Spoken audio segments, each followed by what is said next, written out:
కుబేరుడు హిందూ పురాణాలలో సంపదల దేవుడిగా ప్రసిద్ధి చెందాడు. ఆయనను ధనాధిపతి మరియు యక్షుల రాజు అని పిలుస్తారు. కుబేరుడు విశ్రవస మహర్షి కుమారుడు. ఆయన తల్లి పేరు ఇలవిల. రావణుడు కుబేరుడి సహోదరుడు. పురాణాల ప్రకారం కుబేరుడు మొదట లంకకు రాజుగా ఉండేవాడు. కాని రావణుడు శివుడి ఆశీర్వాదంతో బలవంతుడై లంకను స్వాధీనం చేసుకున్నాడు. తరువాత కుబేరుడు హిమాలయాలలోని అలకాపురి అనే నగరంలో నివసించడం ప్రారంభించాడు. కుబేరుడు భగవాన్ శివుడి పరమ భక్తుడు. శివుని అనుగ్రహంతో ఆయనకు అపారమైన ధన సంపదలు లభించాయి. అందుకే దేవతలు కూడా సంపద అవసరమైనప్పుడు కుబేరుడిని ఆశ్రయిస్తారు. కుబేరుడి వాహనం సాధారణంగా మనిషి లేదా గుర్రం అని చెప్పబడుతుంది. ఆయన చేతిలో ధనపాత్ర లేదా గద ఉంటుంది.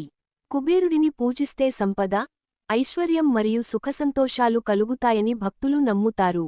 అందుకే దీపావళి సమయంలో లక్ష్మీదేవితో పాటు కుబేరుడిని కూడా పూజించడం సంప్రదాయం. జై కుబేర దేవుడు.